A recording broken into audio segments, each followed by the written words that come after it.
prosseguindo a história da igreja, estamos no livro 4, na lição 1. Vamos agora ao item 3 do material didático. Erasmo de Roterdã e os anabatistas. Ok? Bom, então nós estamos vendo Erasmo de Roterdã como um homem que ele começou a pensar uma mudança na Igreja Católica, que tinha muita coisa errada, mas ele não pensava em organizar outra igreja, mas nós vimos que ele começou a incentivar Lutero, mas quando viu que Lutero realmente não abandonava a teoria da guerra justa, ele criticou Lutero. Agora, e os anabatistas? Bom, os anabatistas viviam afastados da cidade.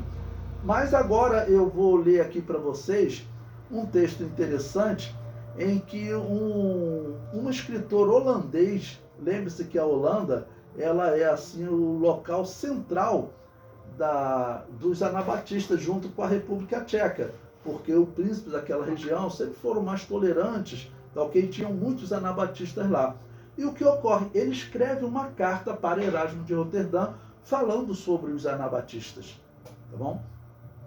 Nós vimos num tópico anterior que Erasmo de Roterdã tinha dito, olha, eu não quero a igreja católica nem a igreja protestante, eu quero uma terceira igreja. Aí eu botei em ordem, então, na sequência agora, esse documento. Então, vamos lá, o número 3, Erasmo de Roterdã e os anabatistas. Um escritor holandês que viveu de 1466 a 1536. Aos 18 anos ingressou no convento católico agostiniano de Steen.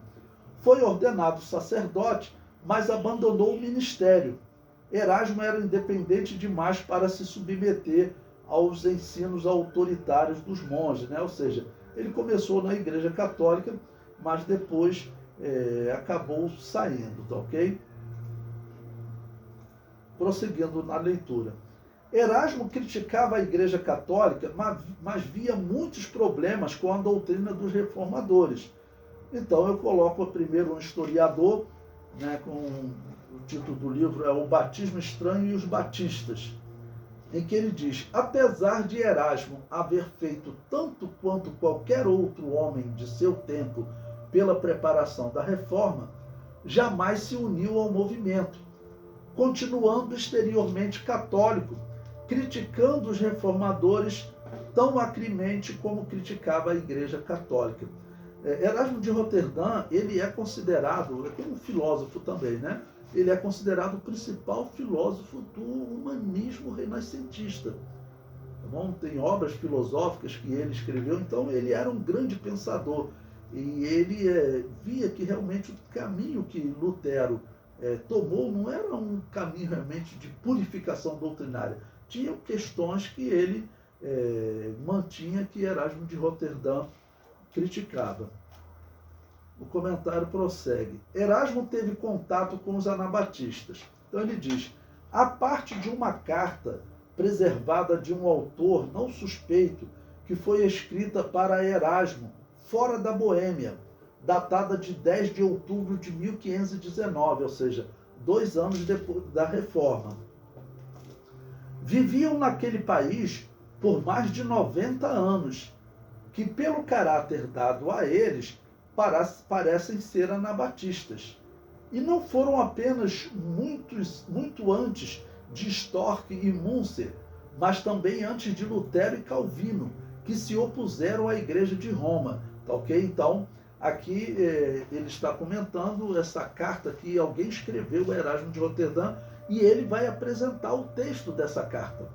Ou seja, é interessante porque é uma carta dessa época, ok? Então eu coloquei aqui na íntegra para nós podermos ler, tá bom?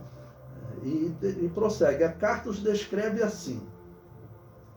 Esses homens, vamos repetindo, era um amigo de Erasmo de Roterdã escrevendo para Erasmo de Roterdã sobre os anabatistas que viviam lá na Boêmia. Ele diz, esses homens não têm outra opinião sobre o Papa, cardeais, bispos e outros clérigos, senão como anticristos manifestos. Eles chamam o Papa ora de besta, ora de prostituta, ou Babilônia apocalíptica, né? A prostituta mencionada no Apocalipse. Seus próprios bispos e padres, eles mesmos escolhem para si mesmos, leigos e ignorantes, incultos, que têm esposas e filhos. Uma pausa aqui. Quer dizer, esse católico que está descrevendo, ele fala em bispos e padres, mas na verdade não havia bispos e padres entre eles. Eram pastores, ok? Eram pastores. É outra coisa que nós vemos uma herança da Assembleia de Deus, que a Assembleia de Deus também nunca trabalhou com bispos. Não tem na história dos anabatistas eles falando de bispos, ok? É sempre de pastores. Mas aí na descrição, essa carta que ele está escrevendo, diz que eles escolhem os seus obreiros, seus líderes, que eles chamam de bispos e padres. E ele fala que são homens leigos e ignorantes, incultos. Por que são homens leigos, ignorantes e incultos? Porque eles viviam no campo. Eles não tinham a oportunidade de estudar livremente nas cidades. Então eram homens que sabiam ler para poder ler a Bíblia. Eu cito sempre o exemplo, o meu pai era assim. Então a Assembleia de Deus se desenvolveu, por exemplo, no meio de pessoas simples. Por quê? Nós vemos, é uma herança desse sistema antigo. Ok? Eles viviam escondidos e assim eles não tinham muita cultura. Então ele fala de leigos, ignorantes e incultos. Tá bom? E diz que eles eram casados, eles não eram como os católicos. Tinham esposas e filhos. E prossegue. Eles se cumprimentam mutuamente pelo nome de irmão e filho. Né? Olha que interessante, né? Os cristãos se identificarem como os irmãos. Tanto que nós veremos que vai surgir denominação, irmãos, que até hoje ela se identifica como os irmãos. Tá bom? Tem a Assembleia dos Irmãos, tem diversas igrejas no mundo que se identificam ainda assim, como irmãos. Então diz que eles se cumprimentavam mutuamente pelo nome de irmão e filho. Eles não possuem outra autoridade senão as escrituras do Antigo e do Novo Testamento. Eles fogem de todos os doutores antigos e modernos e não dão atenção à sua doutrina. Sem nenhuma vestimenta sacerdotal, nem usam nenhuma oração decorada, né, que ele está querendo dizer aqui, ficar repetindo o Pai Nosso. Eles não usam nenhuma oração ou coleta nessa ocasião, ou seja, eles não tiravam a oferta durante os cultos, né? Mas apenas a oração do Senhor, com a qual consagram o pão que foi fermentado. Tá bom? Então, eles está falando principalmente do momento agora da Santa Ceia. Ok? Lembrando que a Santa Ceia entre os católicos e até entre os protestantes tinha heresia, né? Entre os católicos não podia beber o vinho, ok? E dizia que era aquele pão ali, aquela hóstia é o corpo de Cristo, que virava mesmo, o pão desaparecia e se tornava carne de Cristo. Né? Lutero dizia que não se transformava em carne de Cristo, mas que a carne de Cristo realmente estava ali, que não era só um símbolo, ou seja, era outra heresia, né? Ok? Aí a carta prossegue descrevendo os anabatistas, né? Eles acreditam ou possuem pouco ou nada dos sacramentos da igreja. No caso, a igreja aqui que ele está falando é católica. Os que vêm para a sua seita, todos devem ser batizados de novo, em mera água. Eles não abençoam o sal, nem a água, nem fazer o uso de óleo consagrado. Eles não acreditam em divindade no sacramento da Eucaristia, a transubstanciação, ou seja, que o pão realmente se transformou no corpo de Cristo, né?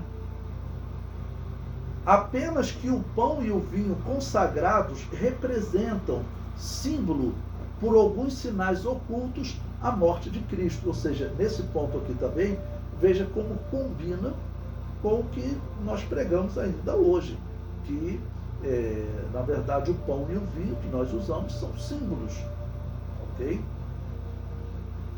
E prossegue. E, portanto, todos os que se ajoelham ou o adoram são culpados de idolatria. Então a gente fala, você dobrar o joelho diante de qualquer imagem de escultura ou até desses símbolos consagrados, isso é idolatria. Aquilo ali é só um símbolo. E prossegue, que esse sacramento foi instituído por Cristo para nenhum outro propósito, senão para renovar a memória de sua paixão, e não para ser carregado ou sustentado pelo Padre para ser contemplado. Pois o próprio Cristo, que deve ser adorado e adorado com a honra de latreia, está sentado à direita de Deus, como a igreja cristã confessa no credo. Orações aos santos e aos mortos, eles consideram uma coisa vã e ridícula, assim como a confissão auricular e a penitência impostas pelo padre pelos pecados. Então veja, a descrição que nós temos aqui é de uma igreja evangélica atual. Lembre-se, isso aqui é 1519, ele está falando de grupos anabatistas que eles têm relato que já viviam há 90 anos naquela região da Boêmia. Lembre-se que 90 anos atrás, voltando dos dias de Lutero, você está lá nos anos 1400, quando a Inquisição Católica está perseguindo os anabatistas por toda a Europa. Então eles viviam escondidos em montanhas. Okay? E esse grupo acabou que ficou ali, nesses últimos 90 anos, eles tiveram uma certa paz, tá bom? E o que ocorre? Eles então, um católico conhece, descreve eles para Erasmo de Roterdã, porque Erasmo de Roterdã está com uma visão pacifista também, parecida com a dos anabatistas. Eu falei para vocês de um anabatista que vivia nessa região da Boêmia, 90 anos antes de Lutero, ok? Cerca de 90 anos, 70, 90 anos antes de Lutero, chamado Pedro Helczynski, ok? Ou seja, essa carta aqui é uma continuação da história daquele Pedro Helczynski, aquele anabatista que vivia ali escondido, ok? Porque era um dos poucos países em que havia tolerância com os anabatistas.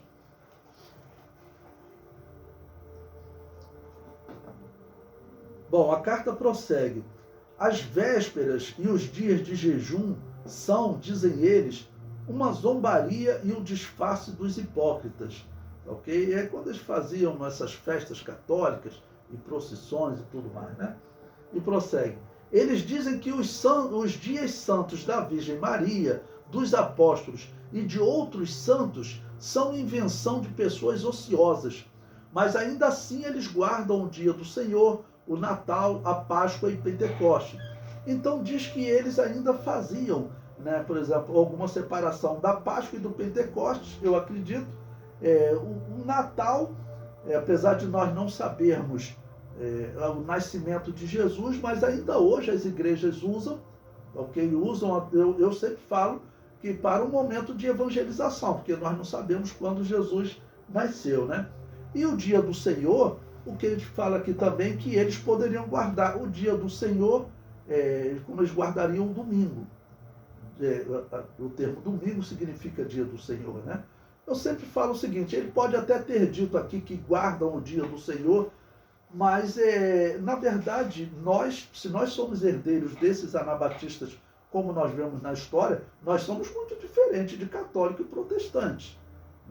As igrejas evangélicas são muito diferentes de católico e protestante. Então, não faz sentido nós acreditarmos que nós saímos dos católicos e dos protestantes. Tá bom? Então, se nós somos herdeiros deles, é o que eu sempre digo nas igrejas, nós não guardamos o domingo. Nós guardamos os 7 dias da semana. Só que domingo é realmente o dia assim, melhor para nós nos reunirmos. Porque normalmente sábado as pessoas estão às vezes fazendo compra, resolvendo coisas durante a semana. E o domingo é então um dia de descanso para as pessoas. Então é um dia que as pessoas têm mais tempo para eles irem tanto na escola dominical quanto no culto. Por isso, ok? Mas se tivesse alguma lei no mundo dizendo, não, agora nós vamos trabalhar domingo e a segunda-feira e terça é que nós então vamos descansar. Eu passaria a usar a terça-feira como sábado digo a segunda-feira como sábado, a terça como domingo e pronto, eu vou agora cultuar na terça-feira. Usamos o dia de domingo como um dia que é bom para nos reunirmos. Essa sociedade que nós vivemos é assim. Ele também é especial porque foi o dia que Jesus ressuscitou. Isso estava profetizado, tá bom? Que ele tinha que ressuscitar nas primícias. As primícias aconteciam sempre no domingo, tá bom? Então, quando ele diz também que ele guarda o dia do Senhor, ou seja, guarda o domingo, porque realmente a igreja primitiva, ela se reunia no domingo, ela não seguiu a tradição do sábado como os judeus faziam. Por quê? Nós encontramos no livro de Atos, no primeiro dia da semana, no dia do Senhor, porque foi o dia que Jesus ressuscitou. Então, o momento da ressurreição, ele foi especial, claro, para os apóstolos. Alguns, infelizmente, tiveram dúvida, né? Mas quando viram que Jesus ressuscitou, aquele era um momento profético, e eles então começaram a se reunir nesse dia. E de uma certa maneira, eu entendo até que facilitou, porque a princípio eles continuaram guardando o sábado também. Eles às vezes iam no templo ou iam numa sinagoga, eles continuaram de uma certa maneira guardando o sábado, principalmente o apóstolo Paulo, porque era o dia que eles encontravam os judeus para eles pregarem. Se o apóstolo Paulo chegasse numa cidade e ele fosse pregar num domingo, os judeus não estariam na sinagoga. Então, eles iam no sábado pregar na sinagoga, tá ok? Mas quando fala de reuniões, fala da igreja se reunindo no domingo. Mas sem questão de dizer que esse é um dia santo e que tem que ser nesse horário especial. Esse foi um dia profético, Jesus ressuscitou, então nós consideramos ele importante. Bom, essa citação, esse texto aí, é tirado de um livro escrito em 1873, em que ele traz documentos desses grupos anabatistas que viviam na Europa, tá bom? O autor dele é muito conhecido, Thomas Crosby, é um inglês. O comentário prossegue. Eu botei aí, é o volume 1, porque são 4 volumes dessa obra. Ela não existe em português. O comentário prossegue. Os verdadeiros cristãos são encontrados na história através de documentos como este. Eles viviam escondidos nos campos e nas montanhas, e em algum momento de investigação para perseguição surgiam documentos que atestavam grande quantidade e existência a longo tempo. Ok? Esse documento aqui fala que em 1519 já havia um registro deles vivendo naquela região da Boêmia há pelo menos 90 anos. E, voltando mais na história, são aqueles outros exemplos que eu estudei com vocês. Então, com certeza absoluta, essa igreja que praticava o culto aos mortos, a igreja católica, ela não podia ser a única igreja, como alguns querem sugerir. A igreja de Jesus jamais fez, jamais fará isso. Eu duvido que até uma criança da classe de 3 a 5 anos da escola dominical, se chegar para eles e perguntar: você acha que a igreja evangélica deve praticar culto aos mortos? Eu duvido que uma criança vai responder que sim. Uma criança que estudou um pouquinho na escola dominical, ela sabe que não tem como a igreja de Jesus praticar isso, porque a Bíblia condena. Né? Quem já conseguiu estudar um pouquinho a Bíblia sabe que a Bíblia condena. Então, eu não posso afirmar que Agostinho de Hipona e esses papas que eram cristãos, porque todos eles praticavam culto aos mortos. Ok?